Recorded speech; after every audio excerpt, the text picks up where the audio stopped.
Queridos irmãos e irmãs, o Evangelho de hoje nos descreve a traição de Judas.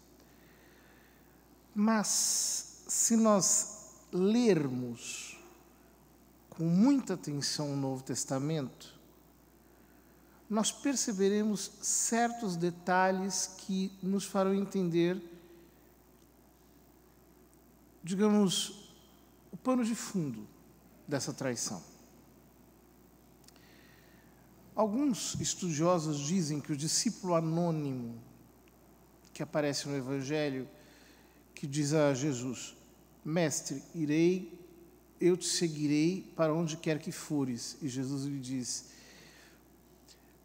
as raposas têm tocas, as aves do céu têm ninho, mas o Filho do Homem não tem onde reclinar a cabeça. Dizem que este possivelmente seria Judas. Por quê?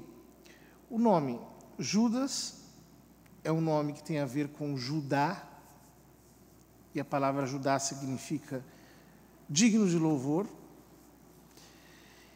Portanto, sugere que ele seja do sul, diferentemente de todos os outros apóstolos que são do norte, são da Galileia. O próprio Jesus vinha de Nazaré, da Galileia.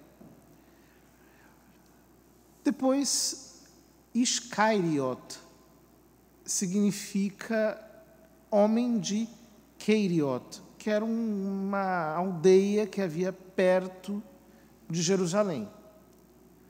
Portanto, ele era um homem, digamos, da cidade. Mas o Evangelho nos diz que Mateus, também chamado de Levi, era cobrador de impostos, mas o tesoureiro do grupo apostólico era Judas. Parece uma contradição, porque o mais entendido em questão de economia devia ser São Mateus, mas essa escolha de Judas como tesoureiro pode indicar que ele realmente era um homem muito elevado, do ponto de vista intelectual, do ponto de vista de artes, do ponto de vista da educação. E o texto do Evangelho de hoje também nos deixa perceber algo disso, porque Judas foi falar com os sumos sacerdotes. Então, era alguém que tinha passagem entre essa classe sacerdotal, era alguém, portanto, de uma certa elite. Isso significa que, quando Judas pede para seguir a Cristo, ele enxerga em Nosso Senhor uma possibilidade de crescimento. Havia uma expectativa messiânica em Israel. Então ele olha para aquilo, olha para aquela personalidade, olha para aqueles dons e diz: olha, se houver alguém que será o Messias e vai nos libertar dos romanos, esse é Jesus.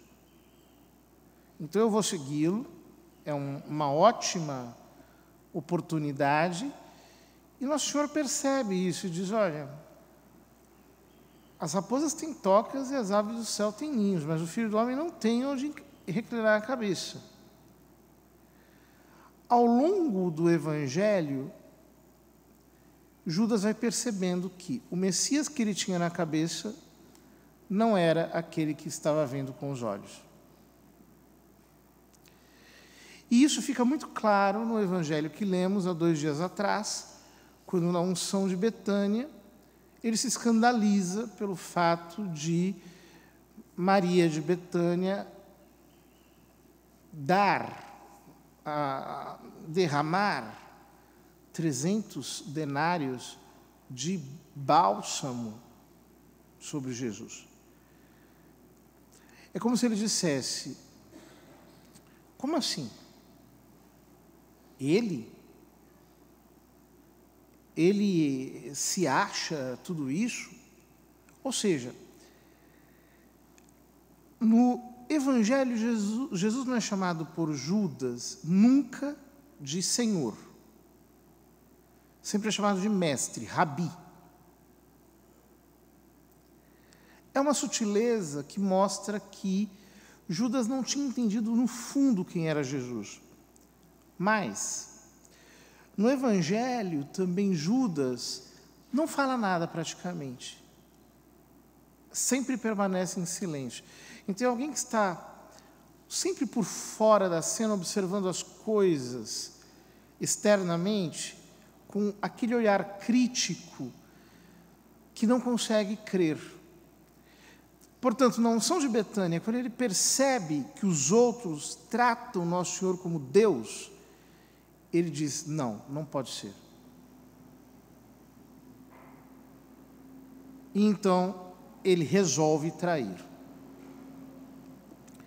Tudo isso nos mostra, queridos irmãos, que se Nosso Senhor não for para nós Deus, se nós não entendermos a missão divina de Cristo, se nós não percebermos a grandeza do Deus que se fez homem para morrer por nós na cruz e nos salvar através do seu sacrifício expiatório,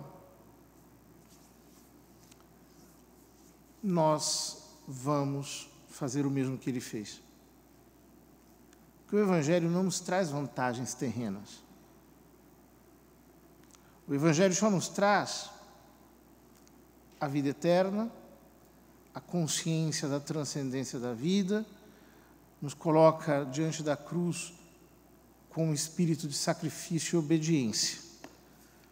Peçamos a Nosso Senhor que nós jamais o traiamos, e nós não o trairemos se formos generosos com Ele, entendendo que Ele não é apenas o nosso mestre, mas Ele é o nosso Senhor.